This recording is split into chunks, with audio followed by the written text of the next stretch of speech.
ou bonsoir à tous selon le pays et l'heure à laquelle vous nous écoutez. Bienvenue dans l'autre football, le podcast du site Lucarne Opposé, l'émission radiophonique des Globetrotters du foot. Et pour commencer ce 5e épisode, qui de mieux que le Golasso Trotter, puisqu'on parle de Globetrotter justement, El Señor Rodolphe Wilhelm, qui nous briefera sur le sprint final du championnat des amateurs de tango. Et on parle pas des supporters de Laval, les pauvres. Donc Rodolphe, ¿cómo andas, Rodolphe? Bien, todo bien, ¿y tú, amigo?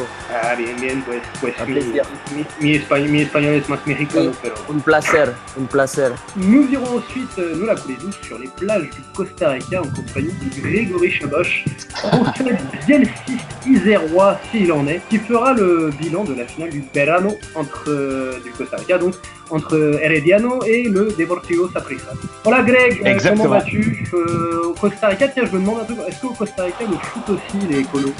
Non, il n'y a pas grand-chose qui... Enfin, à part... comment dire. Non, le foot n'est pas écolo. Voilà, pour ta réponse, et bonsoir à C'était la question fourre-tout, la question bizarre. Nous terminerons notre tour du monde du jour en Asie, chez Baptiste Mourigal. Salut Baptiste. Salut à tous. Et Sébastien Lucas. Salut Sébastien. Bonsoir à tous. Respectivement spécialistes Corée du Sud et Chine. Et nous terminerons donc...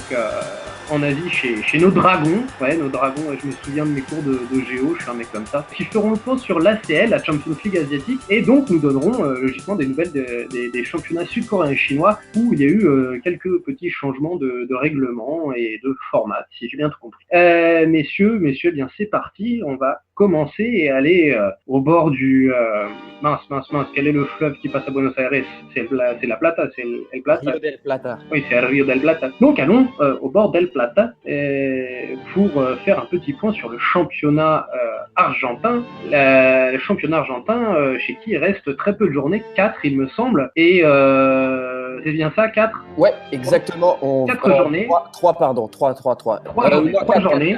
Excuse. 4 journées donc. Non mais tu sais, entre les équipes qui rattrapent les matchs d'avant et qui jouent en milieu de semaine, qui après jouent en Sud-América ou en Libertadores, on est un peu perdu, mais il en reste 4. Et ce fameux championnat à 30 équipes où on peut pas faire plus cliché et plus traditionnel argentine, c'est tout simplement Boca Juniors et River qui se tapent la bourre un peu dans le sprint final, même si les poursuivants sont tout proches et sont encore dans la course. Rodolphe, dis-nous ce qu'il en est. Écoute, juste petit aparté avant que j'oublie, on s'était quitté il y a quelques semaines, tu sais, on avait parlé d'Arsenal avec le maillot qui reprenait Independiente et les couleurs du Racing. Tout à fait. Et en fait, grâce à notre ami Nico, le boss de Lucarne Opposé, donc il m'a bien confirmé, c'est ça, en fait, c'était des sociaux à l'époque qui ont créé le club.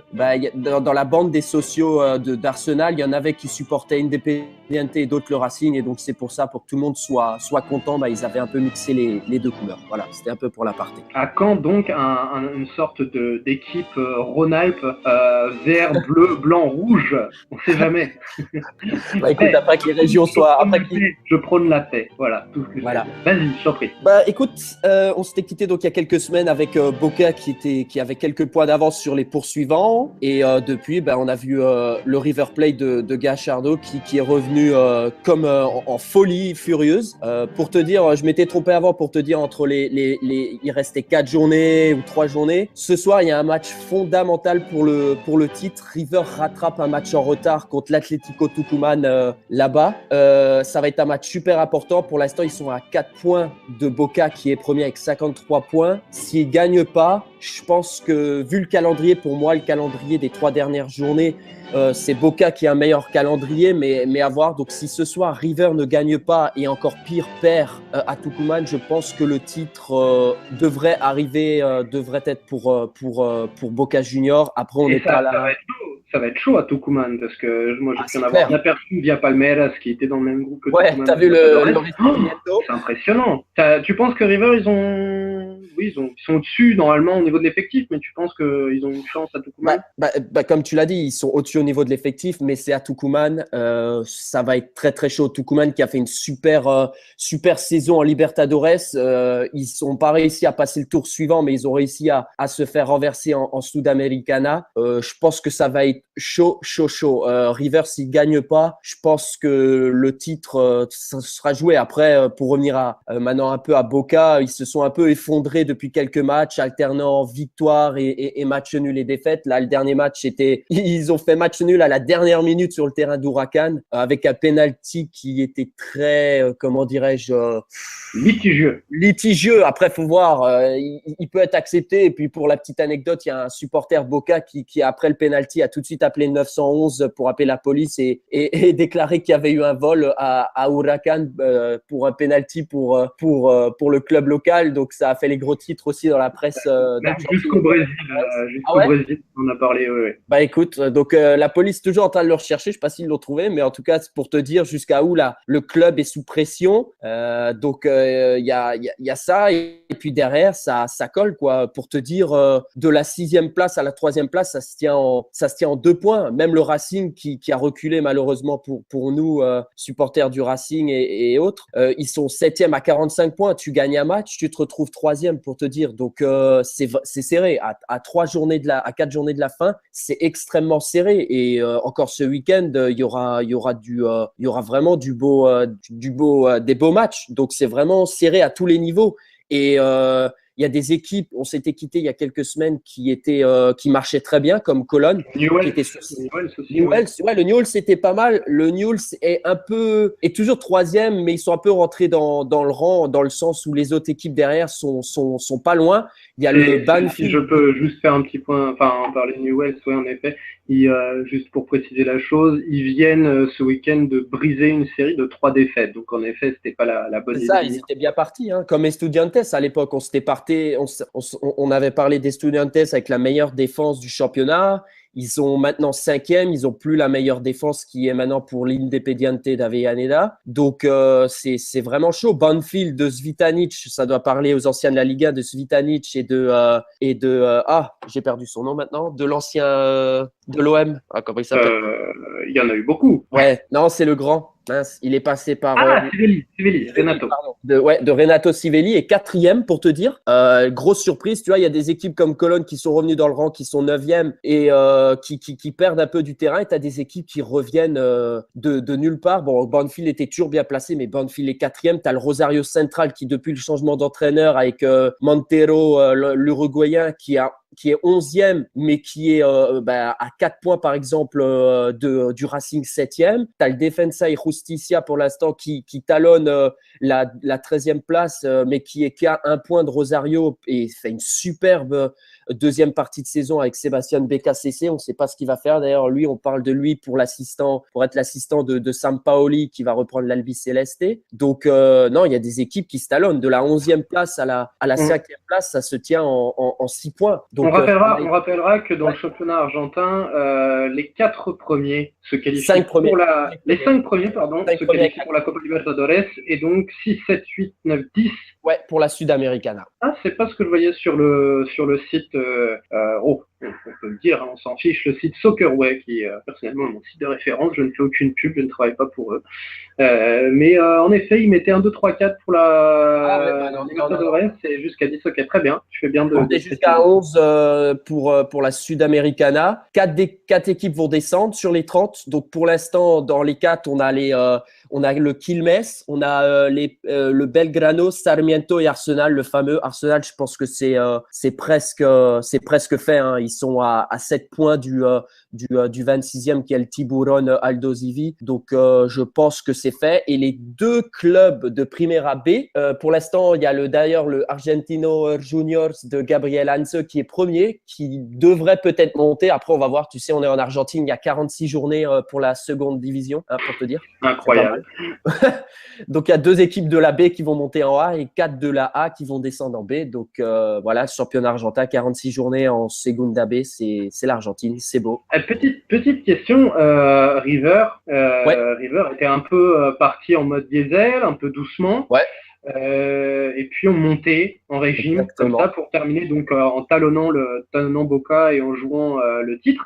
c'est logique, c'est dans la logique des choses cette remontée, c'est dans la logique des choses ou tout simplement c'est un peu un coup de force. Bah écoute, moi je pense que si le titre doit échapper à River, c'est peut-être à cause de ça. C'est que ils ont eu du mal à revenir dans la course. Ils ont pris énormément de temps pour revenir aux avant-postes. Et s'il y a bien une chose qui les fera perdre, je pense, le titre, c'est bien le fait d'être revenu, mais que sur la fin et en même temps avoir un calendrier assez chargé avec la Libertadores. Faut pas oublier que Boca n'a pas ce que j'allais dire, est-ce que la Libertadores les a pas un peu plombés? Parce que quand on regarde le classement, on constate que tous les participants argentins à la Libertadores sont plus ou moins en galère. Enfin, en galère par rapport au titre. En tout cas, Estudiantes est 5e, San Lorenzo est 6e, Lanús est 10e, le champion est 17e, et qui y avait-il d'autre? Huracan, je crois? Non. Huracan, ouais, vraiment, ouais. Cette année, c'est vraiment à la ramasse. Alors qu'Huracan, l'an dernier, c'était quand même pas mal. Mais là, ouais, il y a des équipes qui se sont. Ouais, non, il y a des équipes qui se sont complètement perdues. Les pauvres, là, c'est. Ça fait un peu peur, quoi. Mais non, je pense qu'ils ont perdu à cause du calendrier avec la Libertadores. Faut pas oublier que Boca n'a pas de pétition à jouer, donc eux, c'est tout pour le championnat, tu vois. Donc après, ils profitent aussi du calendrier et ouais, c'est ça. Ils profitent du calendrier, le fait que les autres se soient aussi, entre parenthèses, désolé du terme, mais chiés dessus, quoi. River, dès le départ, ils étaient dans le ventre mou du championnat. Et quand tu pensais qu'ils revenaient à la hauteur des 3 premières places à l'époque, je me rappelle, ça se jouait entre Boca, Estudiantes et le Newell's. Ça se jouait entre ces 3 équipes. Et puis River était toujours entre la 6e, 7e place, gagnait, match nul, défaite. Donc il a fallu du temps. Ils sont revenus que depuis les 10 dernières journées, on va dire. Ça, sinon, c'était lent, quoi. Et puis avec la Libertadores, ce soir, ils rattrapent un match en retard à cause de la Libertadores aussi, contre un adversaire qui était aussi en Libertadores et qui a plus que ça à jouer en parenthèse, même si eux, ils ont été aussi reversés en Sudamericana, mais ça va être chaud, quoi. Après, ils ont des atouts offensifs avec Pity Martinez, Nacho Fernandez, Driussi, ils ont les meilleurs buteurs, ils ont Driussi avec 16 buts, ils ont Alvio avec 12 buts, ils ont un milieu fantastique trio d'attaque River qui d'ailleurs anime le mercato européen. On entend leur nom un peu partout en Angleterre, en France, du côté de Lyon, je crois. On les entend partout. On les entend un peu partout. Pity Martinez, on l'entend un peu partout depuis quelques temps dans les clubs européens. T'as ces 3 joueurs, c'est magnifique ce qu'ils font. Le River, quand ils jouent, c'est beau à voir jouer. Après, c'est sûr que des fois, comme le dernier match où ils font 0-0 à domicile contre le Rosario, qui peut être aussi un élément déclencheur pour ne pas gagner le titre, c'est dommage. Ils ont eu les occasions, mais il manquait cette finition. Et en face, le Rosario de Montero était là pour peut-être être au niveau physique pour calmer les ardeurs de ce River et puis pour empocher le match nul. Pour eux, c'est bénéf parce qu'ils sont quand même ils sont invaincus depuis quelques matchs, le Rosario, donc c'était tout bénéf pour eux, quoi. Et moi, je me posais une question, mais c'est même presque une petite théorie. Il me semble que ça date d'aujourd'hui, donc alors on enregistre. Nous sommes mercredi, je ne sais plus, 31 mai. Boca qui vient de vendre à Séville. C'est pas sûr. Attends, c'est pas sûr. Ah, j'ai entendu que c'était fait. Ah, c'est pas sûr, non, parce que Benedetto a été interrogé d'ailleurs aujourd'hui. Il y a quelques minutes ou peut-être pas minutes, quelques heures devant la presse à Buenos Aires, et il a démenti pour l'instant un départ. Ça se trame en arrière avec le superbe président de Boca. Dis-moi. Justement, pour parler de sous-main, si ça se fait, Benedetto qui partira à Sevilla pour 8 millions. Espagne, pour 8 millions. C'est un cadeau. Benedetto qui est un ancien champion qui a joué au Club América. Qui a quel âge déjà, Benedetto?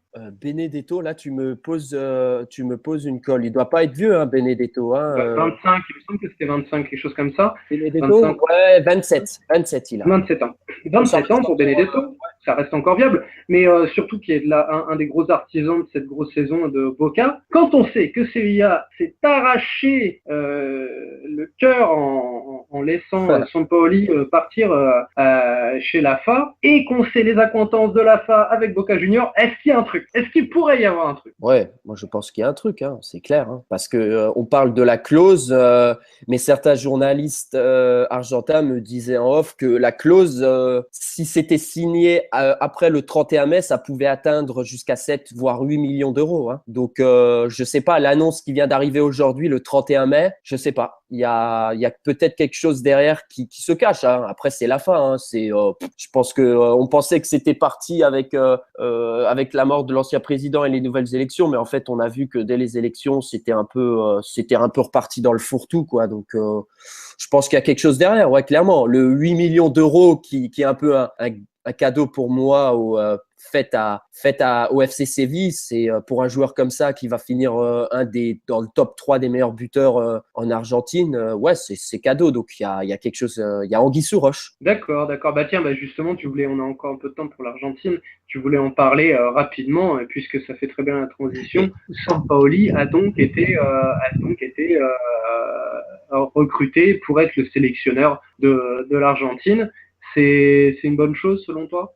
Ouais, je pense. C'est une bonne chose. Après, j'espère qu'il va pouvoir mettre de l'ordre dans la sélection, bosser comme il veut, parce que il faudra qu'il bosse comme il veut. Et il faudra qu'il mette aussi en place. Je pense qu'il va le faire comme il l'avait fait un peu à l'époque du Chili. Il va mettre en place un peu aussi pour surveiller ce qui se passe dans les sélections de jeunes. Quand on voit aussi ce qui s'est passé avec la sélection des U20 d'Argentine en Corée du Sud et le fiasco, il va peut-être mettre en place un peu le même réseau qu'il avait mis en Chili où il contrôle un peu toutes les sélections, comme on a pu le voir un peu en ce moment avec la Vinotinto du Venezuela où Dudamel s'occupe des U20 et en même temps de la A. Donc, je pense que c'est une bonne chose.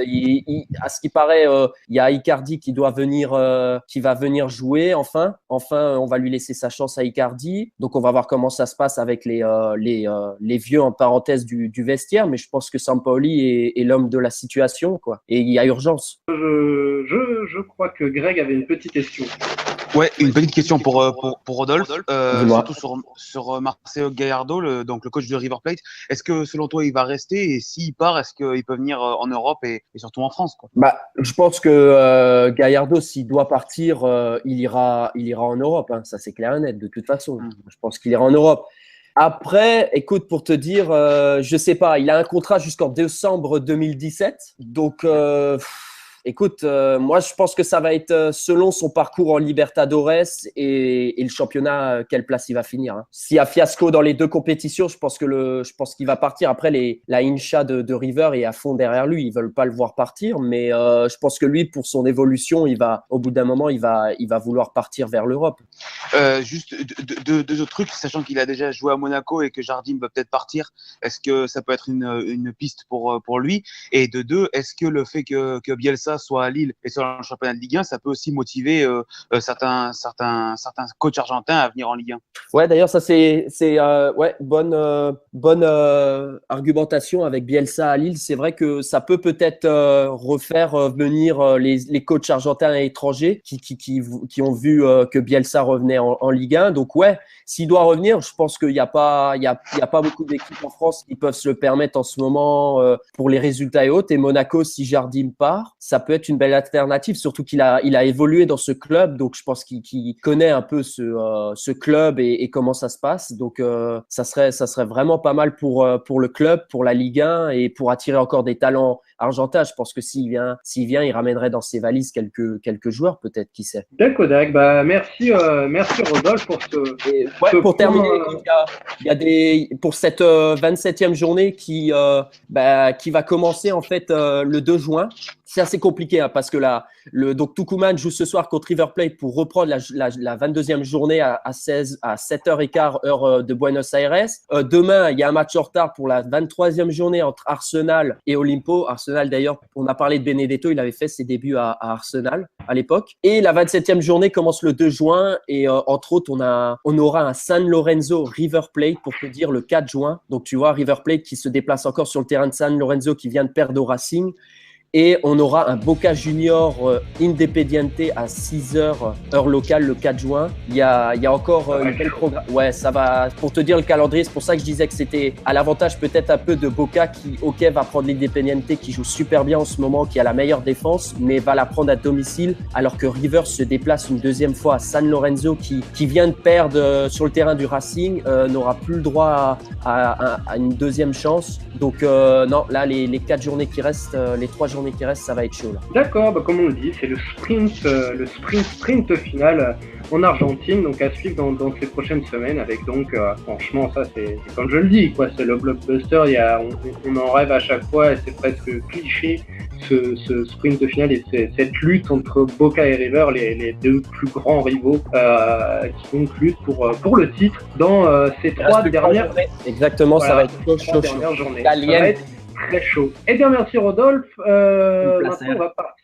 va partir et on va rester en Amérique pour le moment, mais on va monter au nord et on va prendre un petit peu notre huile solaire, nos lunettes de soleil et aller sur les superbes plages caribéennes du Costa Rica avec Grégory Chaboch qui pourtant ne se dort pas la pilule sur les plages du Costa Rica qui est à Grenoble.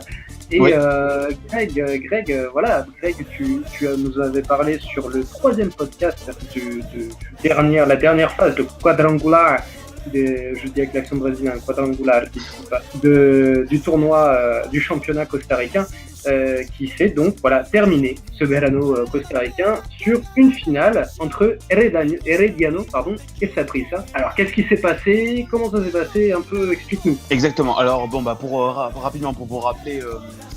Donc le Verano 2017 c'est déroulé, c'est fini comme tu l'as dit.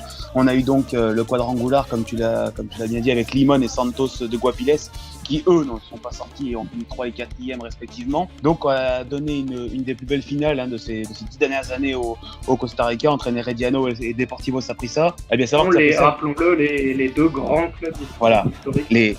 Exactement, avec Alajuelense qui est le 3e gros club mais qui en ce moment ne va pas très bien, mais effectivement c'est les deux gros clubs du moment au Costa Rica. Rappelons que Saprissa a quand même gagné le tournoi d'hiver 2016, donc ils étaient vraiment sur une belle lancée.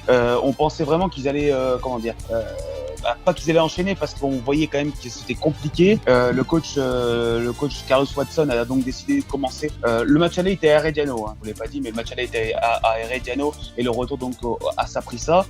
Saprissa reste à ce moment-là invaincu à la maison. Ils ont fait quand même une saison en comptant le tournoi aussi d'été et d'hiver. Ils ont été invaincus à la maison, ce qui est juste fort, très fort même. Donc pour commencer cette finale, le match aller se joue à Herediano. Le coach de Saprissa, Carlos Watson, décide de commencer avec un 4-5-1 un peu inédit. D'habitude, on joue plus à 3 défenseurs au Costa Rica. Vous savez, la sélection nationale a vraiment imprégné le foot costaricien de ces trois défenseurs et ensuite on module comme on peut un peu le devant. En face, Hernan Medford, l'ancien joueur costaricien, coach de Herediano, a lui choisi un 3-5-2 relativement classique du coup pour les costariciens. Le match, on pense que ça va être plutôt serré et là vraiment c'est du grand n'importe quoi. En 30 minutes, Herediano mène 3-0. Début de Arrieta notamment à la 9e, Nunes, Granados, ensuite ça s'enchaîne très vite. Saprissa est un peu KO debout. À la deuxième mi-temps se passe mal, encore une fois. Saprissa sort un peu de son match. Il va y avoir même un carton rouge pour Mierre, un des défenseurs centraux du Deportivo Saprissa. 3-0 donc fin du match, un rouge pour Saprissa. Herediano est grand favori. On part ça part là on se dit que c'est joué honnêtement. Saprissa avait, malgré la bonne saison qu'ils ont fait à domicile, ça paraît compliqué. Ça paraît compliqué, mais comme je l'ai dit en préambule, Saprissa est invaincu à la maison. Donc les médias costariciens commencent à se dire pourquoi pas, ils peuvent peut-être gagner, mais peut-être pas perdre. En tout cas, ils peuvent gagner ce match. Est-ce qu'ils peuvent le gagner 3-0 et donc arracher des prolongations? C'est possible. Et là, commence à avoir, parce que le premier match se passe le 18 mai et le retour est le 21. Donc, et le 21, il était le moment de savoir si Herediano, c'était pas Rijon, si Herediano, c'était à la mer. Non, mais tu rigoles, mais effectivement, pendant les 3 jours qui ont séparé le match aller du match retour, les médias costariciens ont parlé de remontada pour le Deportivo Saprissa. Et tout le monde en a parlé, remontada pour Saprissa. Est-ce qu'ils vont y arriver? Est-ce qu'ils vont le faire? Est-ce que c'est possible? Et évidemment, quand tu as pris 3-0 il y a 3 jours après, tu peux pas faire des miracles. Ça, c'est logique. Même si ils ont tenté et il y avait du monde. Hein. Sachez qu'il y avait énormément de monde. Le stade était plein. C'est quand même 20 000 spectateurs, le Deportivo Saprissa à la maison. Donc, c'est quand même vraiment pas mal. Là, par contre, Carlos Watson a compris vraiment la leçon et décide vraiment de tout changer. 4-3-3 pour ouvrir ce match avec Ronchetti, Porras et Colindres qui sont eux 3 attaquants centraux et qui sont dans les 3 attaquants dans le 4-3-3. Donc là, il n'y a pas d'ailier. C'est vraiment 3 buteurs qui met sur la pelouse. En face, 5-4-1, on ne change pas forcément de dispositif. C'est juste qu'il met 5 défenseurs au lieu de 3-5. Bon, bref, 3-5-2.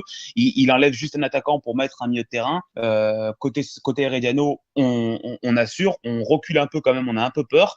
Le match est très étonnant parce que Saprissa pousse.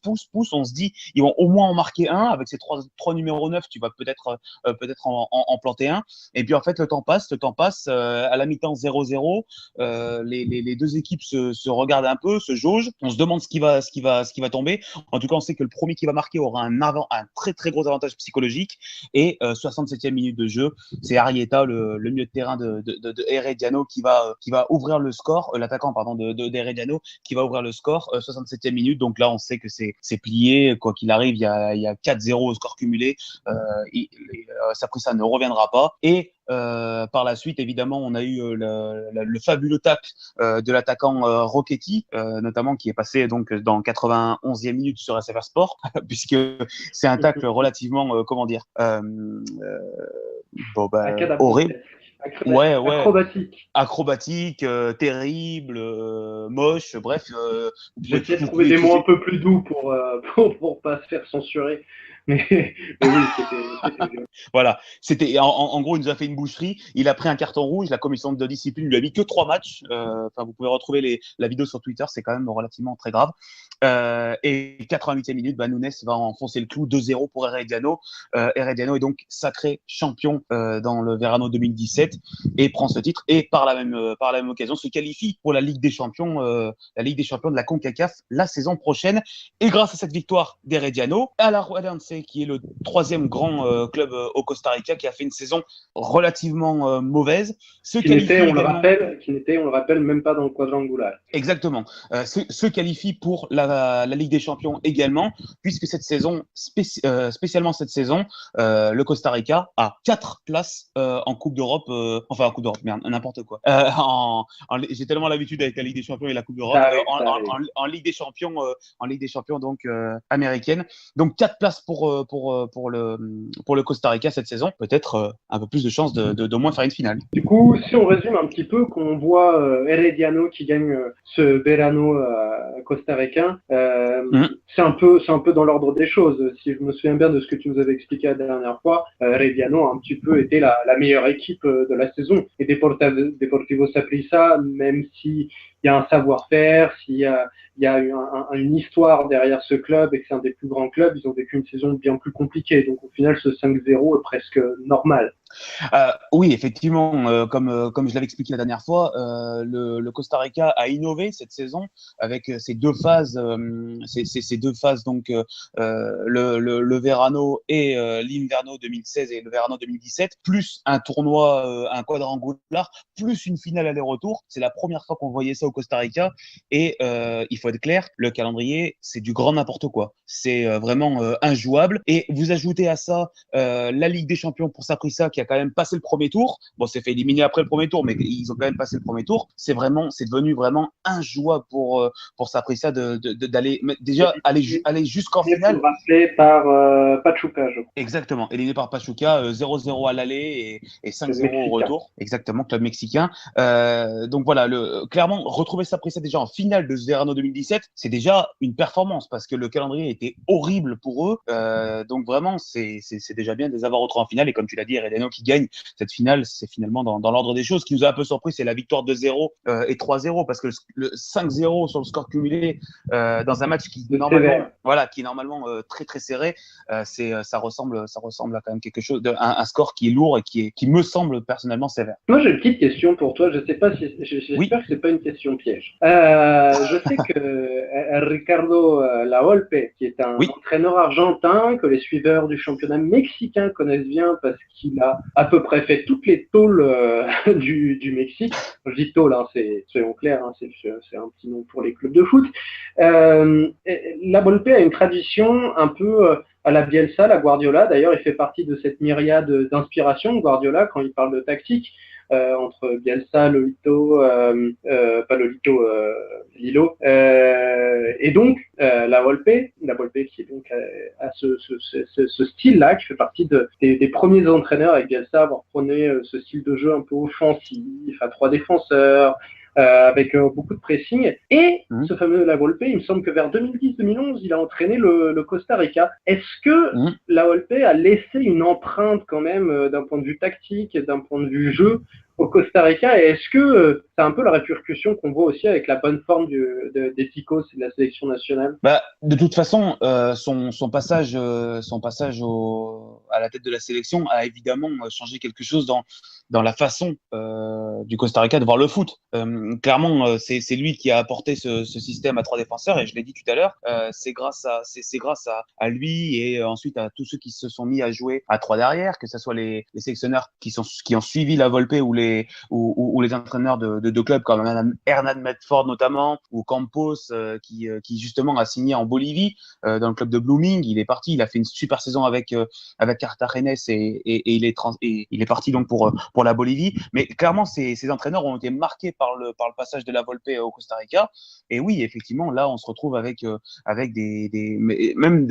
pense à One Shop qui a essayé d'être entraîneur. Finalement, aujourd'hui, il se retrouve directeur sportif du Deportivo Saprissa, mais il a tenté de prendre la sélection en main. Tous ces gens ont évidemment été un peu marqués par le passage de la Volpe au Costa Rica, mais vraiment ce qui a marqué cette sélection et ce pays au niveau footballistique, hein, évidemment, c'est la Coupe du Monde 2014. C'est ce quart de finale en 2014, c'est ces 3 défenseurs, ce système à 5, ce système où tout le monde trouve sa place, où en fait t'as pas vraiment de numéro 9, parce que ce soit Brian Ruiz, que ce soit Bolaños, que ce soit j'ai oublié le dernier, Joel Campbell, pardon, ne sont pas vraiment des attaquants centraux.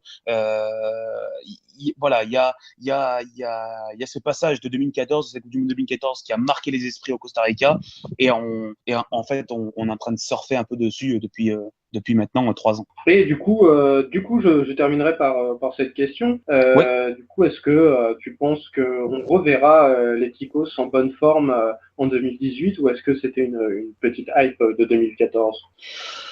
C'est compliqué à dire parce qu'il y a eu beaucoup de il y a eu souvent des changements au niveau des sélectionneurs. Ça a beaucoup tourné, comme je l'ai dit tout à l'heure. One Shop s'est fait virer après un problème extra sportif. Voilà, exactement. Il avait aligné un bourre-pif, comme tu dis, à un jeune dans les tribunes, et ça n'a pas plu à la Fédé qui lui a retiré donc son poste, ce qui nous semble tous logique. Maintenant, c'est Oscar Ramirez qui est le sélectionneur. On les attendait au tournant à la Copa América, puisqu'ils sortaient de la Coupe du Monde 2014 en forme. On s'est dit, est-ce qu'ils peuvent le refaire à la Copa América? Ils sont tombés dans un groupe hyper difficile où ils sont pas sortis du groupe, et où ça jouait. Quand même battu la Colombie dans le dernier match alors qu'il n'y avait plus rien à jouer, mais en fait on s'est dit c'est dommage, parce que si tu aurais joué comme ça tous les matchs, tu aurais peut-être eu une chance de s'en sortir, et c'est très très dur maintenant de penser à ce qui va venir à 2018, à savoir que cet été il y aura la Gold Cup qui va nous donner aussi une idée de ce qui est la scellée pour 2018, quoi. Vraiment, là il va y avoir le tournoi la Coupe des Confédérations en été, il y aura également la Gold Cup. Voilà, on va vraiment avoir, je pense, un an avant la du Monde, un aperçu de toutes les sélections sélections, du moins pour moi, le Costa Rica est important, donc ça m'intéresse et je vais voir où ils en sont. Et puis la Coupe des Confédérations va nous donner aussi un regard sur les sélections plutôt européennes. Mais je pense qu'on va pouvoir tirer un bilan après cette Gold Cup et après les qualifs de la Coupe du Monde qui vont se faire également, parce qu'on rappelle, le Costa Rica est deuxième de son groupe de qualification, enfin du groupe AMNOR en qualification pour la Coupe du Monde. Ils sont deuxième. Il faudra encore se battre face au Panama et aux États-Unis pour aller en Russie. Donc c'est compliqué, mais moi je les vois se qualifier personnellement. Je les vois pas passer à la trappe. Je les vois se qualifier. Je les vois. Après ça dépend. Franchement, je peux pas savoir ce qu'ils peuvent faire en 2018 parce qu'il suffit que tu tombes dans un groupe. En un an, il reste un tas de variables et les qualifications ne sont pas encore terminées. Exactement. Mais comme tu nous le dis, a priori, il y a un groupe encore de qualité. Et il y a de bonnes raisons encore de les voir en 2010. Merci beaucoup, Greg. Et juste rapidement, oui, vas-y. Ouais, je voulais juste rajouter simplement deux petites choses. La première sur la sélection, pour dire que la sélection que vous avez connue en 2014, vous retrouverez à peu près les mêmes joueurs, à quelques exceptions près, mais en gros c'est le même 11 en tout cas. Et la deuxième chose, c'est un point mercato. L'attaquant hondurien Jerry Benson a signé ce matin au Deportivo Saprissa, donc c'est quand même une recrue importante, 19 buts en 47 matchs pour l'attaquant hondurien. D'accord, merci beaucoup Greg. Et juste, moi je voulais terminer sur cette question pour toi. Tu peux nous rappeler à peu près les dates de la Gold Cup? Oula, alors là, je te trouve ça dans quelques instants. Le 8 juillet. Le 8 juillet. Le 8 juillet aux États-Unis. C'est un spécialiste de l'Asie qui livre l'info et ça me permet de faire une superbe transition. Merci Baptiste, puisque tu as pris la parole. Eh ben on va te la donner. On va partir des belles plages du Costa Rica, on va traverser le Pacifique et aller voir les sur les belles plages de Jeju. Il y a des belles plages. Belle plage en Corée du Sud? Ah bah l'île de Jeju est une très très belle île. Il y a beaucoup de soleil. D'accord. C'est le Hawaï coréen. Ah, le Hawaï, d'accord, le Hawaï coréen. Eh bien, comme je vous le dis, nous partons donc en Asie, où on va aller successivement en Corée du Sud, puis en Chine, mais on va commencer donc par la Corée du Sud. Et Corée du Sud, avant de parler de la Ligue des champions asiatiques, tu veux nous parler du championnat, bien entendu, faire un petit point sur là où on en est, le classement, et aussi nous parler d'une expansion, si j'ai bien compris, d'un changement de format de la part de la K-League. Pas un changement de format. Pas de changement. Explique-nous. Alors, donc en fait, en ce moment, la K-League est en train de chercher de nouveaux marchés, et dans ces nouveaux marchés pour localisation l'Asie du Sud-Est, le Vietnam arrive en pole position. Et actuellement, ils ont réussi à s'implanter au Vietnam et ils font tout, mais vraiment tout, en fonction du Vietnam. C'est assez impressionnant, c'est-à-dire que en 2015, ils ont réussi à vendre les droits TV de K-League au Vietnam pour 2 saisons, c'est-à-dire celle de la saison 2016 et la saison 2017. Et dans le même temps, un club coréen qui s'appelle Incheon United a recruté un joueur qui s'appelle Leung Truong, qui a 21 ou 22 ans, je sais plus trop, enfin qui est un jeune joueur qui est très connu au Vietnam, qui est une star. Pour eux, c'est leur futur grand joueur. Et on se demande pourquoi avoir recruté ce joueur-là. On le sait maintenant, avec les droits TV vendus, le joueur est arrivé, il ne joue pas. Il est juste là pour faire du marketing. Il a joué que 4 matchs l'an dernier. Il a même pas joué le match qui s'appelait le Vietnam Day, organisé par Incheon. Donc en fait, ils ont fait un match pour le Vietnam qui devait être diffusé au Vietnam. Ça devait être un gros match à la télévision. Le joueur vietnamien n'a même pas joué. Donc c'est clair, il n'a pas le niveau. Il est juste là pour vendre des maillots. Et il a tellement pas le niveau que Incheon est le dernier. On peut pas savoir s'il a le niveau, quoi, parce que on peut pas savoir s'il a le niveau. On le voit pas jouer. Donc on sait même pas ce qu'il vaut. Et en fin d'année 2016, on avait des rumeurs comme quoi il irait dans le gros club coréen qui est John Book, il irait pour remplacer les joueurs qui partaient, s'installer, devenir un titulaire. Alors absolument pas, il est parti chez le promu Gangwon qui vient donc tout juste d'arriver en K-League classique. Donc les Vietnamiens ont complètement délaissé Incheon et maintenant ça intéresse essentiellement à Gangwon, sauf que le joueur ne joue toujours pas. Voilà. Donc en fait, il change de club, juste c'est un produit marketing qu'on s'échange, mais Gangwon a dit on va aller faire un match au Vietnam et il sera dans l'équipe et il jouera. Voilà. Donc en fait, l'expansion au Vietnam, c'est le dada actuel de la K-League et la dernière...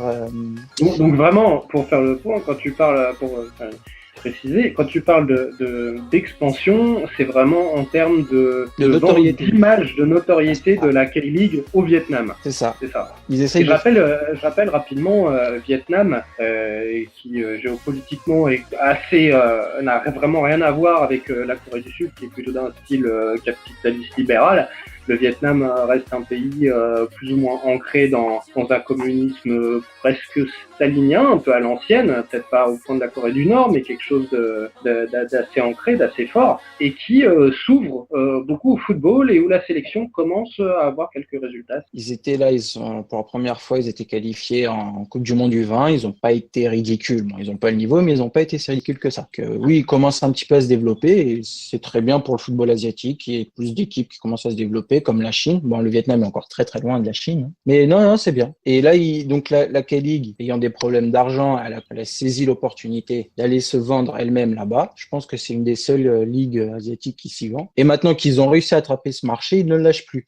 Donc la K-League, par exemple, fait un All-Star Game. Donc le All-Star Game de K-League a eu plusieurs formes. Il a opposé les meilleurs joueurs du championnat entre eux pendant un temps. Ensuite, il y a eu les meilleurs joueurs de K-League face aux meilleurs joueurs de G-League, le championnat japonais. On a eu les meilleurs joueurs de K-League contre le Barça, les meilleurs joueurs de K-League contre la Corée du Sud 2002.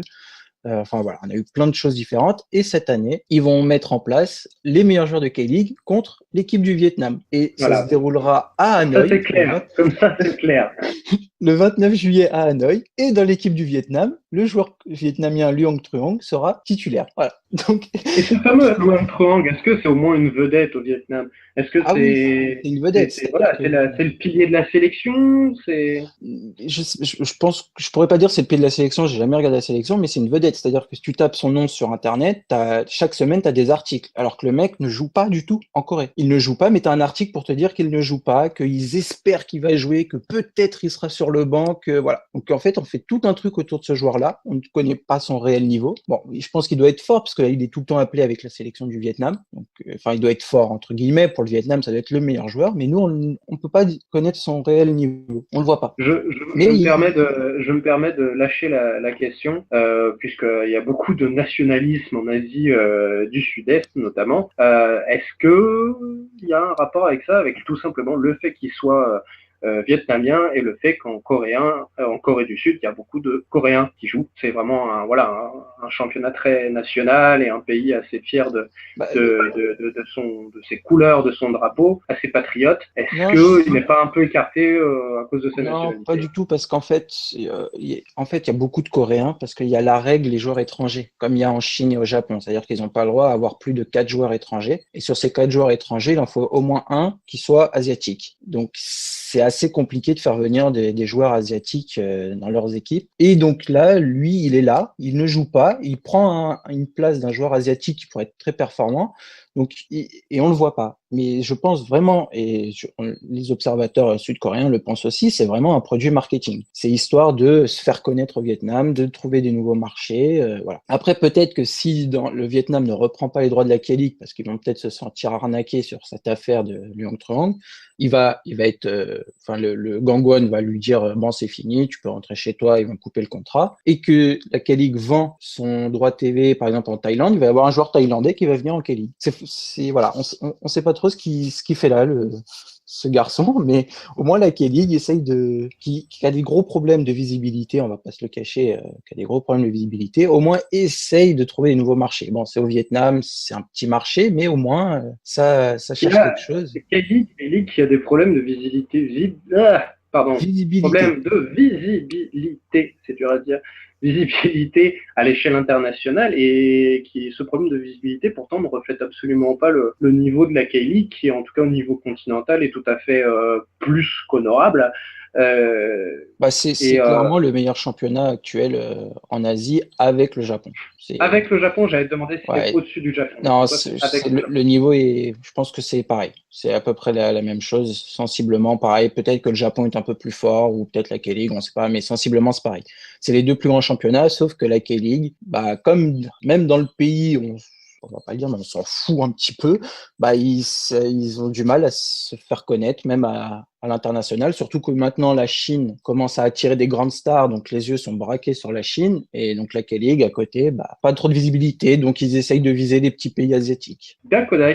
Juste avant de passer à la Champions League, à la CL, un petit point où on en est dans le championnat coréen, sud-coréen, dans la K-League en ce moment. Alors là, on a fait 13 journées, donc c'est-à-dire que 13 journées, on est au tiers à peu près du championnat. oui, et toutes les équipes sont déjà rencontrées une seule fois. Voilà. Donc là, ils sont entamés dans leur deuxième partie où ils se rencontrer. Et c'est actuellement John Book qui est en tête, qui profite surtout que Jeju n'ait pas joué ce week-end parce qu'on leur a laissé une semaine de repos pour préparer la Champions League, a battu Suwon et est tout seul en tête. Mais cette année, on a un peu de mal à trouver une équipe. Vraiment, on pensait que John Book avait lancé sa saison, allait écraser tout le monde, mais c'est très vite retombé. Et ils ont des gros problèmes, en fait. Beaucoup de joueurs sont partis à John Book, et surtout en attaque, et ils ont du mal à vraiment retrouver leur jeu, de rouler sur leurs adversaires. Là, ils comptent sur le retour de Lee Jae-sung, qui vient juste de revenir de blessure, pour essayer de relever un petit peu le niveau offensif. Et ils attendent surtout le retour de leur Brésilien Ricardo Lopez, qui s'est blessé l'année dernière au bout de 2 minutes de jeu en finale de Ligue des Champions, et qui s'est fait les croisés, et qui devrait revenir. Normalement, il devait revenir le week-end dernier. Ça a été repoussé en juin, et malheureusement pour lui, si en juin il ne revient pas, il risque très certainement de se faire couper et de voir son contrat rompu par John Book, qui ne peut pas se permettre d'avoir... Oui, heureusement que tu me précises, de se faire couper son contrat, là. Tu nous as fait peur quand même. Ah non, il risque certainement. Il va garder sa jambe sur nous. Oui, il va garder sa jambe, oui, il va pas être amputé. Non, s'il revient pas en juin, John Book risque, c'est ce qui circule actuellement, de lui rompre son contrat et d'aller recruter le joueur, parce qu'ils ne trouvent pas les solutions offensives et ils peuvent pas se permettre de garder un joueur blessé, sachant qu'ils ont recruté un autre Brésilien qui lui aussi est blessé continuellement, qu'il n'a toujours pas joué, et qui lui, par contre, c'est sûr, en juin, ils vont lui dire tiens, prends ton chèque et tu peux rentrer au Brésil. Bon Dieu, bois Sarge. Comme on dit. Oui, parce que là, pour faire un petit point sur le classement, Jean Book Motors est premier avec 25 points. Jeju avec un match de retard les talonne avec 23 points, donc possiblement on peut reprendre la première place avec une victoire. Et troisième, quatrième, Pohang Steelers et Ulsan Orang, les deux à 22 points, donc voilà, à 3 points du premier, et voilà, jusqu'à la 6e place, actuellement, Blue Wings à 5 points de la première place. En effet, c'est très serré, sachant qu'il reste 20 journées. Oui, 20 journées, oui, exactement. Oui, 20 journées, et ensuite, les 6 premiers, pendant 5 journées, vont se affronter. Voilà, c'est-à-dire qu'ils pourraient relancer encore. On risque d'avoir du suspense. Et l'inquiétude actuellement, c'est que Seoul n'est pas dans ces 6 premiers. C'est quand même le tenant du titre. C'est vrai. Une équipe complètement larguée. Alors, complètement larguée au niveau du jeu, c'est n'importe quoi. Ça ressemble à rien. Ça joue très mal.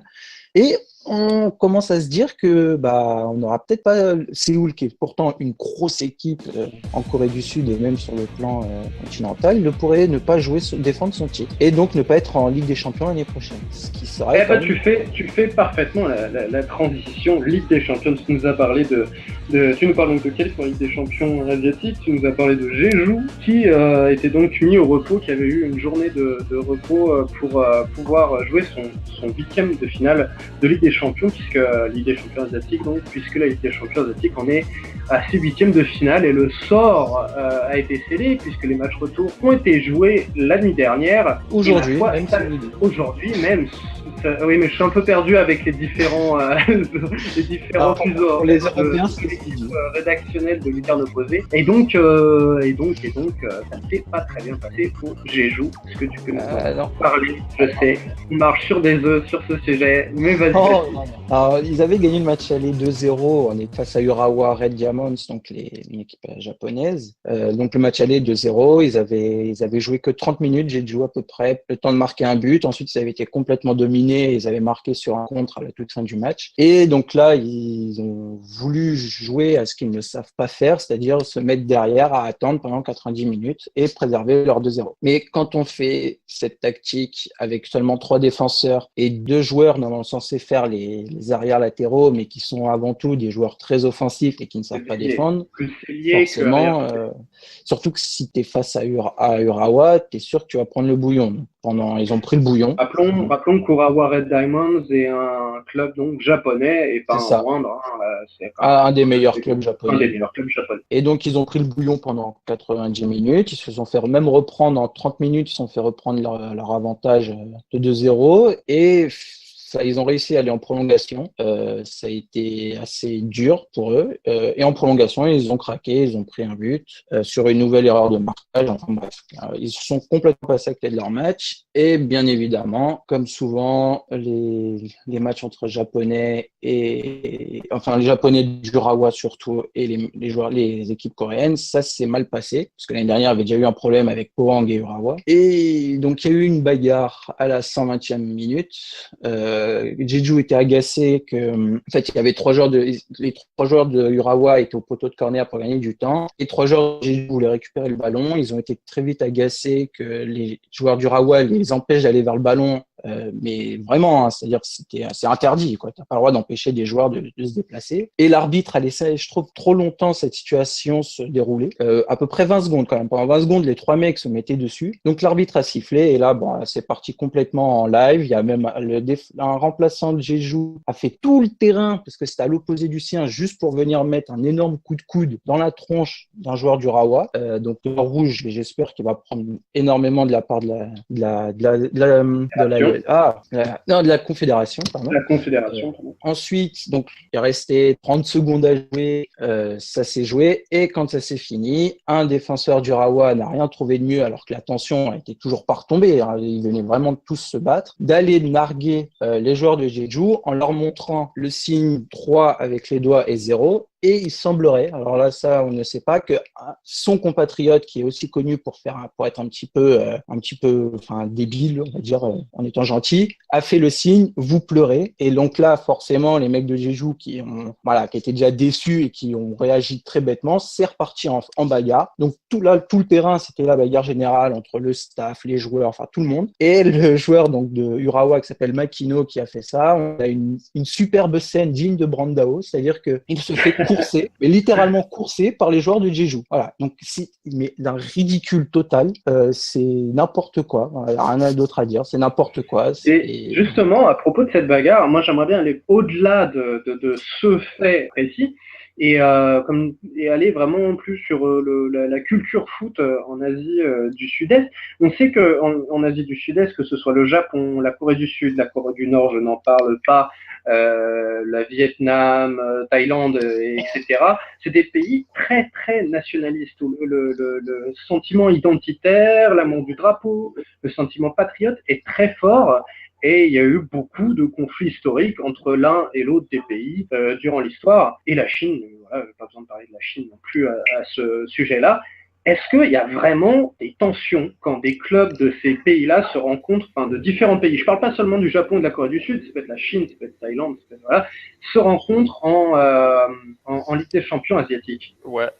Ouais, franchement, ouais. Il y a vraiment des petites tensions. Et je remarque, il y a certains clubs, ça se passe très bien. Je sais pas pour ce que dira Sébastien avec les clubs chinois, mais j'ai vu des matchs entre des clubs japonais et des clubs coréens qui se passaient très bien. Suwon Kawasaki, par exemple, en phase de poule, il n'y a pas eu de problème. Le seul problème qu'il y a eu, c'est que dans les tribunes, il y a 2 étudiants japonais qui n'ont rien trouvé de mieux que de ressortir le drapeau japonais de la guerre. Voilà. Donc ça a énervé les Coréens parce qu'on connaît vraiment le traumatisme. Donc ça, c'est vraiment. Je rappelle le drapeau japonais de la guerre, qui est donc le drapeau du Japon impérial.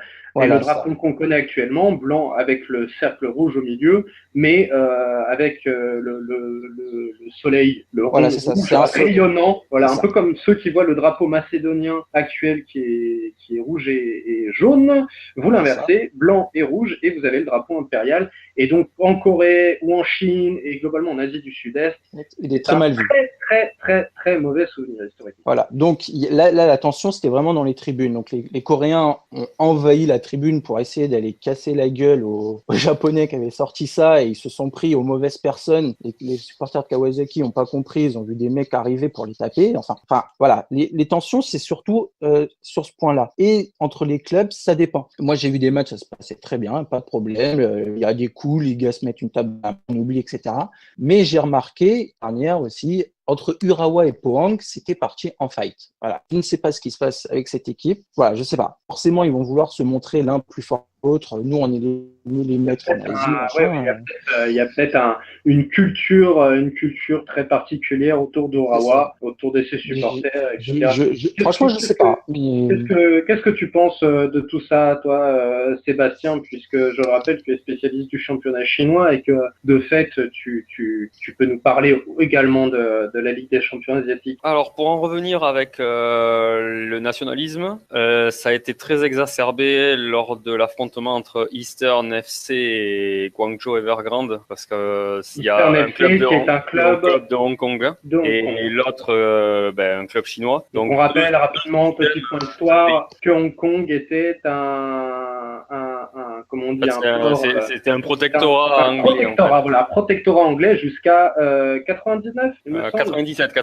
99, c'est Macao. Voilà, c'est 97 où Hong Kong est revenu sous l'égide chinoise. Voilà, donc il y a eu pareil. Ça a été surtout dans les tribunes où ça a été vachement chaud entre les Chinois qui insultaient les Hongkongais qui sortaient le drapeau l'ancien drapeau de la colonie britannique. Les Chinois qui ont sorti une banderole disant sale bâtard de chiens des Anglais. Vous n'êtes qu'un poison pour l'unité chinoise. Ça mérite d'être clair. Le message est clair. Ouais, ça a été clair. Bon, Evergrande a pris une tape sur la main de la part de l'AFC avec un match de suspension, un match à huis clos au cas où ça répète. La même chose pour Kawasaki justement. 20 000 dollars d'amende. Alors 20 000 dollars d'amende pour Evergrande, ça doit représenter 4 secondes à peu près. C'est assez ridicule. Les montants des amendes sont assez ridicules. Après, ça s'est aussi chauffé sur le terrain, surtout entre les Brésiliens qui jouent pour Eastern et les Brésiliens qui jouent pour Evergrande. Ah oui, vraiment? Ouais, alors attends, je vais te sortir, il faudrait que je te retrouve le nom du Brésilien. Alors je sais que c'était avec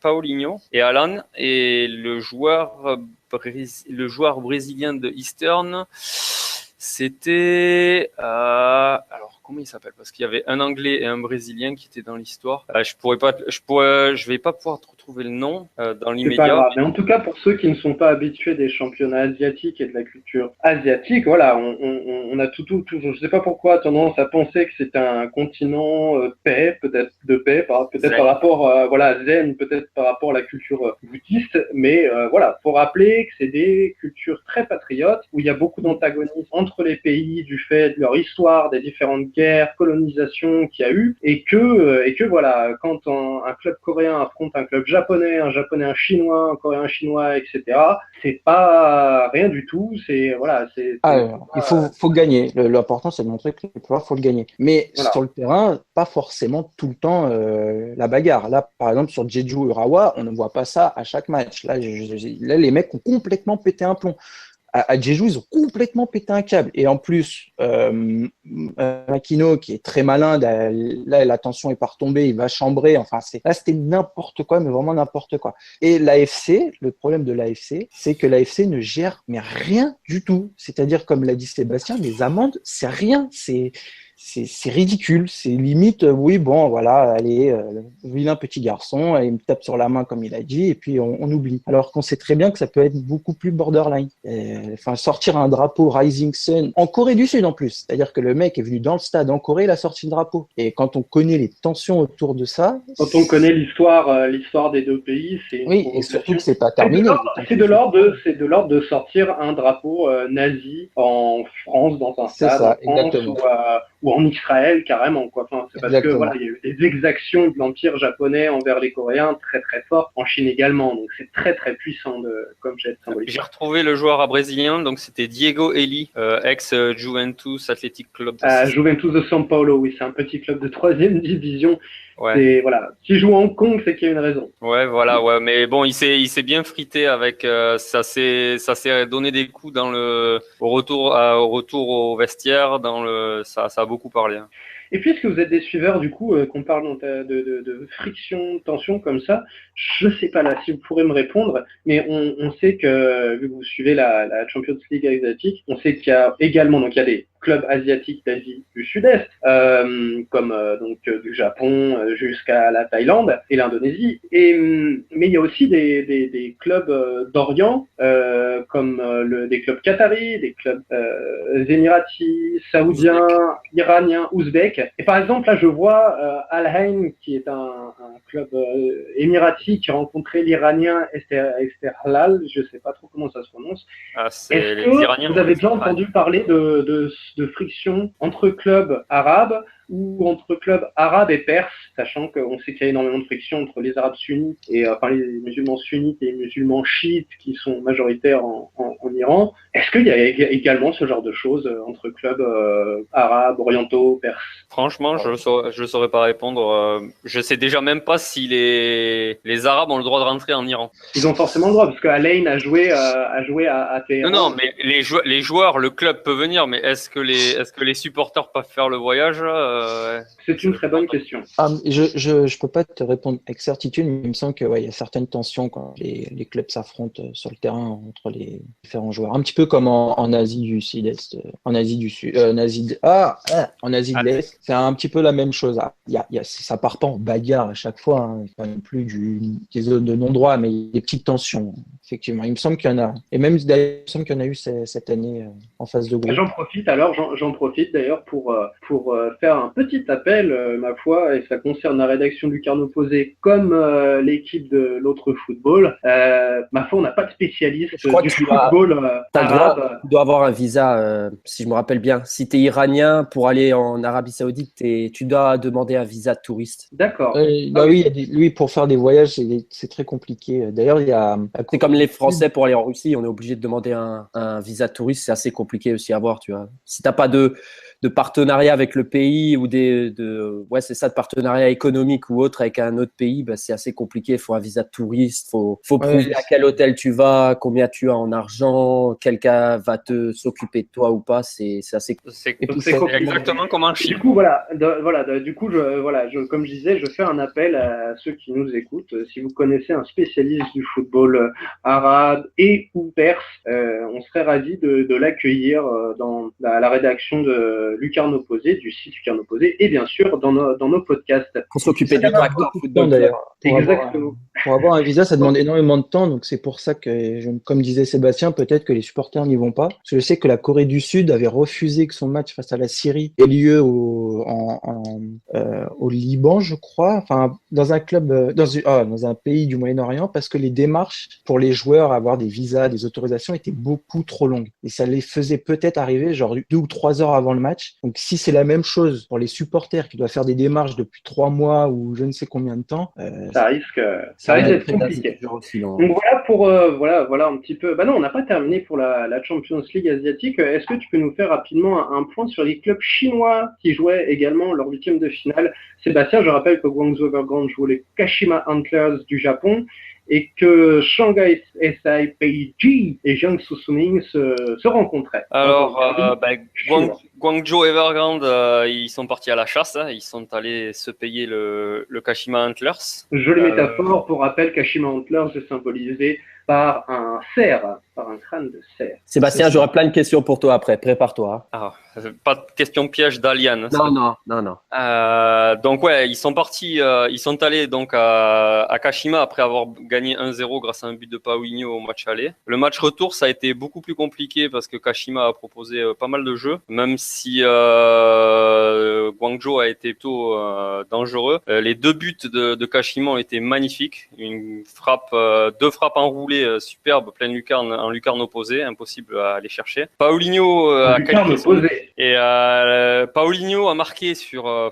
C'est un coup de billard, c'est vraiment un coup de chance. C'est touche longue, une tête renverse, à l'envers de Gaolin qui vient trouver Alan, on sait pas trop comment, qui tape le poteau, ça revient sur Paulinho qui est tout seul et qui pousse le ballon au fond. Et du coup, sur les 2 rencontres, ça fait un score de 2 partout, but à l'extérieur, qualifié pour le prochain match. Et du côté de Shanghai, SIPG qui allait rencontrer le Jiangsu FC et pas le Jiangsu Suning, parce que le Jiangsu Suning, en fait, l'AFC n'aime pas que le nom soit accolé avec une marque. Du coup, le Jiangsu Suning a été obligé de changer en Jiangsu FC, ce qui est très très con, mais malheureusement c'est comme ça. Du coup, Jiangsu a été plutôt vaillant. Ça a été porte ouverte derrière avec un doublé de, c'est pas un doublé, c'est El Kesson qui a ouvert le score. Ensuite, il y a eu rapidement un but contre son camp encore sur une longue ouverture à destination d'El Kesson. Et enfin, ça s'est conclu par un but de Hulk, une petite frappe à terre qui venait battre Jiang Xipeng. Score final 3-2, on va dire que c'est logique. Jiangsu est avant 5-3. Ouais, sur l'ensemble des rencontres. Et c'est logique. Jiangsu est logique 12e. Quand on regarde le championnat, la transition. Sous 13e, Shanghai 2e. Ça risque de coûter la tête au coach coréen de Jiangsu. Choi, il risque de passer à la trappe. C'était son dernier espoir, c'était de réussir à se qualifier pour les quarts de finale. Ah bah, je l'accueille à Séoul, moi. Il est parti pour aller à Jiangsu, j'aimerais bien qu'il revienne. Et là, il parle d'une possibilité de l'éjecter. Mais il a un gros contrat, donc ça va être compliqué. Ouais, mais Séoul est son club de toujours, donc un gros contrat pour lui. Je pense qu'il serait capable de revenir sur ses. Ouais, j'espère. Bon, là, c'est 4 millions d'euros, alors la saison, donc je sais pas. Faut voir. Non, on a millions sur un coach, millions pour un joueur. Donc oui, voilà. Après, ce qui va être intéressant, ça va être les quarts de finale parce que il va y avoir les tirages au sort. Alors ça serait très con que ça fasse Chine et Japon. Ça serait bien que ça soit les deux et que les 2 clubs chinois finissent en demi-finale, ça serait pas mal. Mais franchement, je vois pas qui pourrait arrêter Evergrande à part peut-être Urawa. Evergrande est vraiment largement supérieur à Kawasaki frontal éventuellement ou un non, Kawasaki je pense pas. Après on ne sait pas parce que Guangzhou en phase de poule Guangzhou et Kawasaki se sont affrontés en phase de poule, il me semble que Guangzou a gagné ces 2 matchs. Ils ont fait match nul mais c'est après Guangzhou a un problème, c'est que avant il pouvait aligner les buts et malgré qu'il y ait un retour de l'équipe adverse, ils finissaient par les crever en fait. Ils arrivaient à leur mettre, comme on dit en anglais, ils leur mettaient le pied jusqu'au fond de la gorge et ils les crevaient. Ça se fait plus. Ils arrivent plus à le faire. Jusqu'à la niche. Ouais, voilà. Ils arrivent plus à le faire. Même en championnat, ils sont obligés de prendre des buts. Alors bon, ils ont leurs armes offensives. Ricardo Goulart, Alan, Paulinho, Gaolin, Yu Hangshao. Donc tout ça, ça marche. Mais derrière, malheureusement, ils arrivent toujours à encaisser des buts et c'est différent d'auparavant. Donc Urawa, c'est la plus grosse, c'est le plus gros danger. C'est la grosse cote. Pour rappeler, avant de passer sur ton petit point sur le championnat chinois, la Super League chinoise, rappelons rapidement les résultats. Donc Guangzhou Evergrande s'est qualifié pour les quarts, Shanghai SIPG également, Urawa Red Diamond malheureusement, ou heureusement pour qui supporte les clubs. Non, heureusement parce que c'est mérité, comme tu l'as dit. C'est une grosse équipe et c'est mérité. Urawa Red Diamonds également donc qualifié pour les quarts, le Al Hilal saoudien qualifié contre l'Iranien Istiklal Khuzestan. Et là, va falloir vraiment qu'on ait un spécialiste de la région parce qu'au niveau de la prononciation, ça va être chaud. Persepolis également, un très joli nom, je trouve, très historique. Il n'y a pas le FC Tractor? Non, il n'y a pas le FC Tractor. Non, Persepolis donc qui s'est qualifié pour les quarts de finale également contre l'Erhuya Qatari. Kawasaki frontale face au Thaïlandais Wangtong United. Et enfin, Halali face à Halali Dubaï, donc un autre club saoudien Halali contre un autre Halali, mais celui-ci Emirati, qui s'est qualifié pour les quarts. Et enfin, le Al Ain Emirati, qui s'est qualifié pour la dernière. Istiklal. Je suis vraiment désolé pour tous les Perses du monde de cette mauvaise prononciation. Et Al Ain risque d'arriver en finale, très certainement, puisque c'est vraiment la meilleure équipe du côté ouest. Et je pourrais très sérieusement bien déranger une des 4 être à l'aise. Parce que l'année dernière, ils étaient en finale face à John Book. John Book écrasé complètement. Et ils ont eu du mal face à Al-Ain. Ils ont des très bons joueurs du côté de Al-Ain, il faudra se méfier. D'accord. Donc voilà pour la Champions League asiatique qu'il y aura à suivre, que ce soit sur Lucarne Opposé ou sur les podcasts de Lucarne Opposé, donc l'autre football. Donc Sébastien, puisqu'on a entamé les clubs chinois, tu voulais nous parler d'un changement. Alors cette fois, je ne me trompe pas, c'est bien un changement de règles donc dans le championnat chinois qui concerne les jeunes joueurs. Voilà, en fait,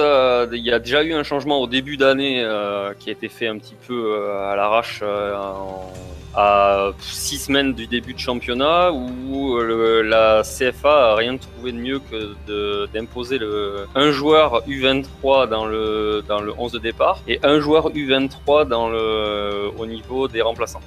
Jusque-là, pas de problème, sauf que d'avoir imposé le joueur U23 dans le 11 de départ, ça a un peu perverti ce que voulait faire la Fédé, c'est-à-dire faire la promotion de jeunes joueurs pour qu'ils puissent jouer. La majorité des coachs font jouer leurs joueurs 10 minutes, un quart d'heure, et ils les font sortir, ils les font remplacer par un joueur expérimenté, un titulaire. Vraiment, genre ils les font jouer 10 minutes dès le coup d'envoi pour directement remplacer.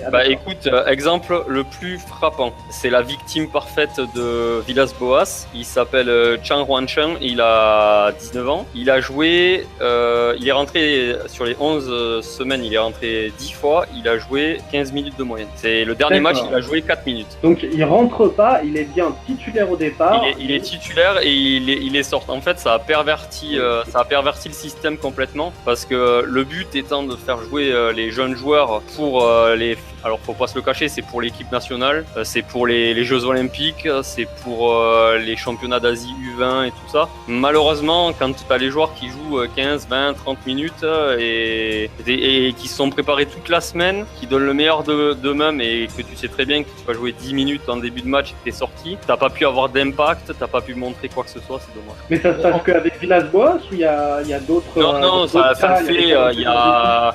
Villas-Boas, le problème, c'est que c'est toujours la même victime en fait. Après, il y a l'équipe de Liaoning, Malin, ça c'est le coach de Liaoning qui a eu. Alors lui, ça a fallu lui coûter le match d'ouverture où il a sorti son joueur c'est très tôt, 12 ou 14e minute. Dans la foulée, il a un joueur qui s'est blessé.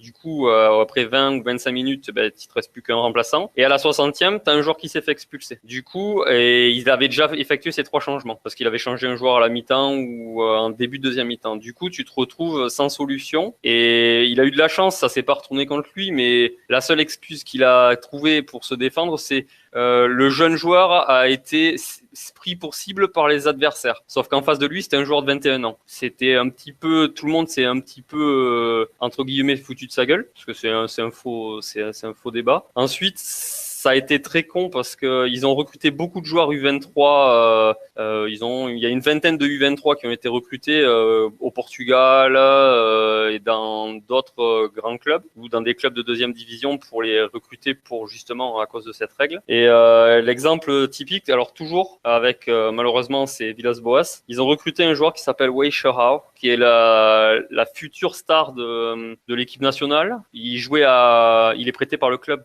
alors mon portugais est très mauvais, c'est l'Exos, je sais pas trop comment ça se dit. Comment ça s'écrit? Lexoes. L'Exos.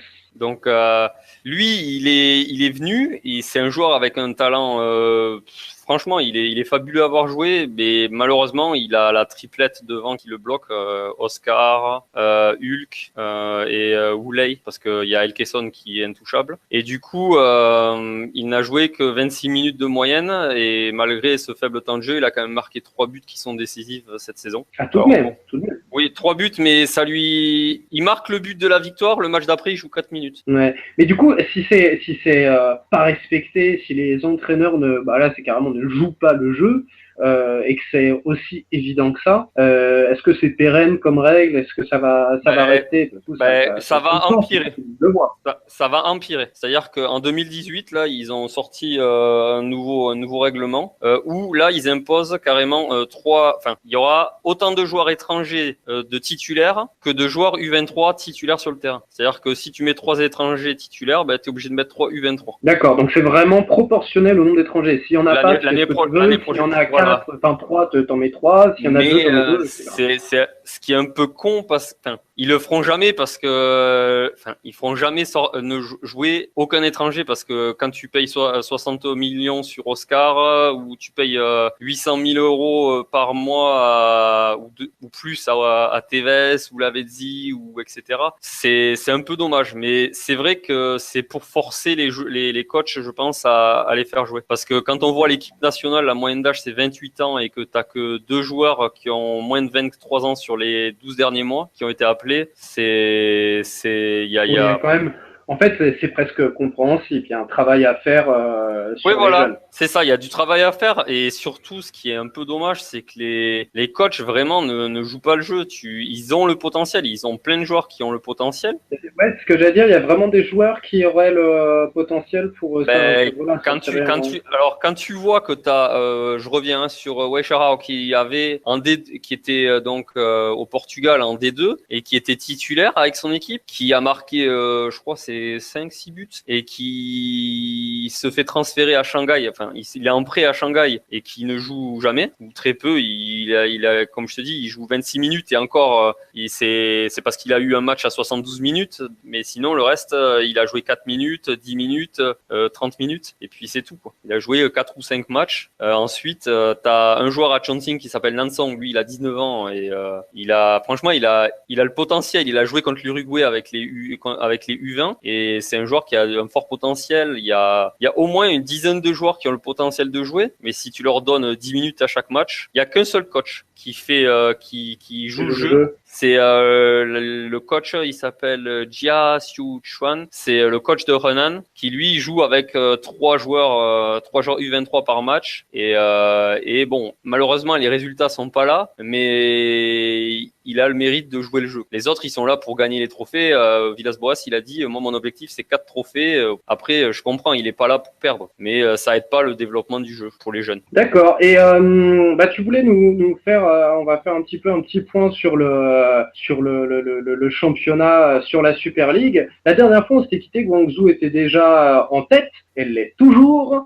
Shanghai, SYPG était second. Le Shanghai SYPG de Hulk étaient seconds, ils sont pas loin, ils sont à 2 points. Guangzhou est à 28 points, Shanghai est à 26 points. Mais il y avait le Guangzhou RNF qui s'est un peu cassé la binette, qui est tombé à la 5e place et qui est maintenant à 10 points de retard sur le premier. Par contre, c'est le Hebei qui était un peu dans les choux et qui s'est relevé, le Hebei de Lavezzi. Et Lavezzi, scandale à part, joue de plus en plus et il me semble le plus important dans l'équipe. Est-ce que Hebei, c'est une vraie montée? C'est quelque chose qui va fonctionner ou c'est Alors, Hebei, ouais, c'est une bonne cote. Et là, ils enchaînent les bons résultats. Ils ont détruit Pékin à domicile avec un Lavezzi en feu. Depuis le début de saison, ils ont eu un petit peu de mal au début de saison, puis après ils sont remontés. Il y a Pellegrini qui a annoncé dans la conférence de presse avant le match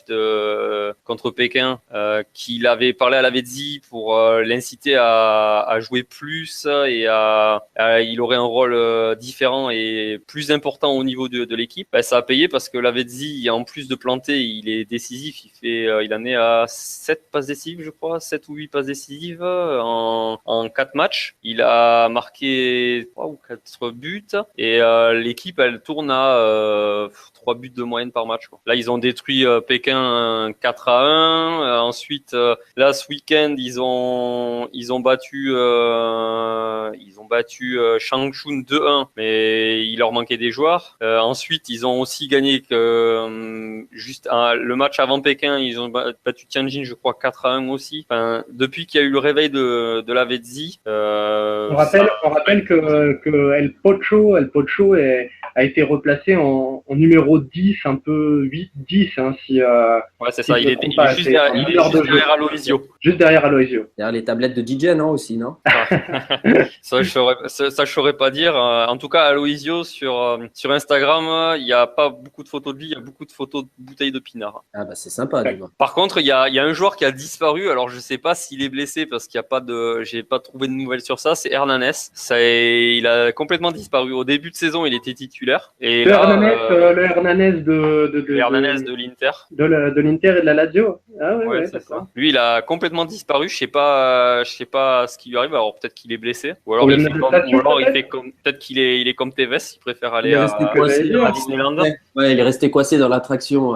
Ouais, c'est ça. Après, il y a Mbia, bon, ben, il a pas de chance parce qu'il est en concurrence, pas sur son poste, mais au niveau du quota de l'étranger. Il y a un défenseur sud-coréen qui est là et qui joue en défense centrale. Du coup, ça fait Lavezzi, Aloisio et le sud-coréen. Du coup, Mbia, ben, il fait des matchs de temps en temps. Guangzhou RNF, pour rebondir sur ce que tu as dit tout à l'heure, ben, le retour de cette équipe dans son stade, ben, ça, je sais pas, on dirait que ça les a inhibés.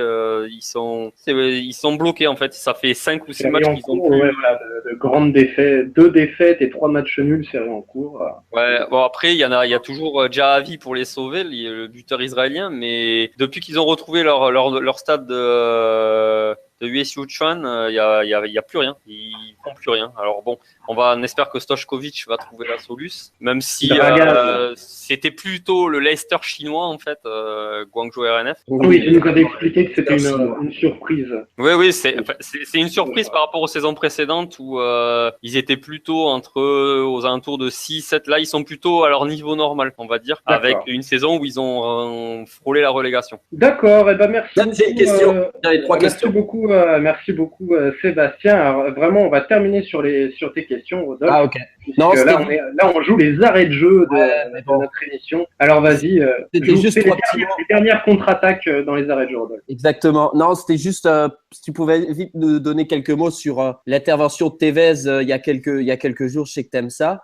Sur Martinez, comment il est en ce moment, parce qu'on parle de lui comme quoi cet été il partirait soit à l'Inter, soit dans un club français. Et dernier, j'ai vu que on critiquait beaucoup le championnat chinois, comme quoi les joueurs qui allaient là-bas n'étaient pas sélectionnés après. Et on voit que Moreno pour la Colombie là était après 5 ans. C'est vraiment pas le cas au Brésil. C'est vraiment pas le cas au Brésil. Bah alors pour commencer, on va commencer par la fin. C'est le truc qui prend le moins de temps. Partir en Chine, c'est pas forcément un handicap. Hein, on le voit, il y a Paulinho qui est là. Il y a Moreno. Il y a Witsel qui est appelé. Il y a le milieu de terrain tchèque dont j'ai plus le nom. Je crois qu'il s'appelle Borkal ou Bokal de Henan. Basogok qui part au Cameroun. Et voilà. Enfin, c'est Moreno qui revient avec la Colombie. Je sais pas si Guarin a été sélectionné, mais je crois pas. Après, il y a des Sud-Coréens qui sont. À un moment, Guarin n'est plus trop sélectionné en Colombie.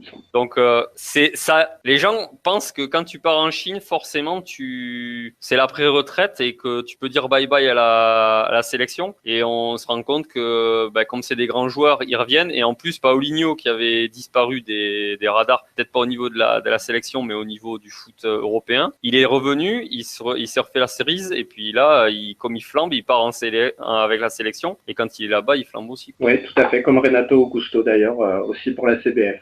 Ouais, et donc voilà pour conclure pour Tevez. Pour Tevez, un petit mot donc. Ouais, vite fait Tevez. Alors Tevez, il a fait une sortie assez, je sais pas, c'est un extraterrestre ce type. Il a dit que il a comparé donc le football chinois avec le football européen qui n'aurait jamais le niveau, même si il faisait venir des grands joueurs, ça serait au niveau européen d'ici 50 ans, qu'il n'arrivait pas à s'adapter au pays, que les joueurs étaient naïfs, trop physiques. Et pour un joueur qui a joué en Angleterre, que le championnat chinois soit trop physique, je sais pas ce qu'il attendait. Peut-être qu'il attendait que ça soit les vacances. Ensuite, que le championnat n'ait pas le niveau. Certes, on demande pas, c'est pas parce que t'as des grands joueurs qui viennent que le niveau, ça sera le niveau de l'Europe. Par contre, le niveau chinois, du championnat a beaucoup évolué. Là où ils étaient il y a 5 ans et là où ils sont maintenant, ça n'a rien à voir. Après, Tevez a des problèmes d'intégration, c'est extraordinaire.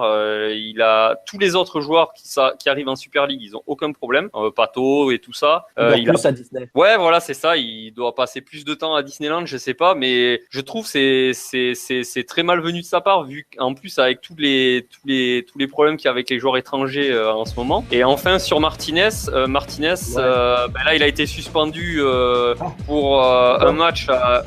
Il a été suspendu suite à il n'a pas suivi le protocole de fin de match. Une fois que tu as fini le match, normalement tu retournes au milieu de terrain, tu vas serrer les mains des joueurs, des arbitres. Et tout. Ouais. Ça c'est pas. Il est resté sur le banc. Et quand il est revenu vers les spectateurs, il a eu le malencontreusement, il a fait un doigt d'honneur aux spectateurs. Les spectateurs, ils ont pas trop apprécié, ils l'ont canardé de côté, il en a pris une dans la tête. Il est tombé par terre. Il est ressorti, il a remis ça quand il est remonté dans le bus. Donc la Fédé lui a donné un match de suspension, en sachant que la même chose s'était passée en D2 avec un joueur de Dalian qui lui avait serré les mains, mais en fait c'était plutôt des checks pour se foutre de la gueule des arbitres. Et lui, il a pris 7 matchs. Donc voilà. Je pense. Alors s'il part à l'Inter, Suning étant le propriétaire de l'Inter, c'est possible qu'il y aille. Après, comme je l'ai dit, même dans n'importe quel club, que ça soit en France et tout, niveau comportement, déjà au Racing, de mon côté, c'était limite à la fin avec la direction, ça s'est mal passé. C'est un gros caractère quand même. Faut le tenir, le Roger. Comme beaucoup, tenir à bout d'un moment des caractères comme ça, c'est tout simplement pas professionnel. Ils sont tout simplement pas faits pour être footballeur professionnel, puisque ça se joue aussi dans la tête. Juste pour réagir, en Cali, il y en a un joueur portugais qui est venu, il est resté 3 mois, il a dit ici c'est pas possible pour moi, et le niveau est pas bon, les entraînements sont trop durs, machin, il est reparti. Et après on disait quel est le problème avec les joueurs étrangers? Il n'y a pas de problème, c'est que les mecs ils ont cru que c'était des vacances. On a eu, comment il s'appelle, l'attaquant uruguayen, j'ai oublié son nom. Abreu. Non, qui était... Il a joué partout, alors je l'ai tenté. C'est les cheveux blonds, là, qui jouait à l'Atlético. Rabel Xavier. Non, Forlan. Non, Forlan. Ah oui, Forlan. Qui était parti au Japon, au Cerezo Osaka, il était en vacances. Il est arrivé en vacances, il s'est fait bouffer, il a pas joué, il était mauvais. En fait, les mecs croient que c'est des vacances pour eux, qu'ils vont rouler sur le championnat, ils se donnent pas à fond, ils sont pas bons. Et Tevez fait une sortie parce qu'il est en difficulté. Il est pas bon avec son club. Et il partira, Il y a la clause en décembre, je pense qu'ils vont l'activer. Ils sont obligés de partir. Conclusion, tout simplement, et c'est un peu le topo de Lucarno Posé, le football il est important partout et tous les championnats essaient de se développer. Et donc, il n'y a aucun championnat où il faut arriver un peu les doigts levés tranquillement en pensant que, comme tu dis, Baptiste, ça va être des vacances. Même au Groenland, je respecterais le championnat Groenland si je devais aller jouer à modeste niveau au Groenland, qui appartient au Danemark. Alors, on va savoir si, quand tu joues au Groenland, tu joues avec le Danemark. Enfin bref, voilà, merci beaucoup Sébastien pour la Chine, merci Baptiste pour la Corée, merci Rodolphe pour l'Argentine. Et vraiment, espèce de petit sapajou, je te donne 30 secondes pour lâcher un dernier mot. D'autres, c'est juste, on en a parlé avant avec Sampaoli et aujourd'hui, il y a eu les comptes qui sont tombés pour l'AFA et ils ont une dette d'environ 12 millions d'euros. Donc moi, j'attends de voir comment ils payeront Sampaoli, la clause. Je vais te répondre tout simplement en gagnant la Coupe du Monde 2018. Voilà. Et c'est comme ça qu'ils payeront Sampaoli. Merci à tous, merci les gars. C'était encore un super épisode. Et je le redis, l'Asie est super important sur Lucarno Posé. Et moi, c'est des questions que je me pose concernant l'Orient, les clubs arabes, les clubs perses. Si on a un spécialiste, si on trouve un spécialiste de ces clubs-là, ce serait parfait. Merci tout le monde. Je vous dis à la prochaine à vous tous. Et à nos auditeurs, je vous dis à la prochaine fois. Salut à tous. Hey.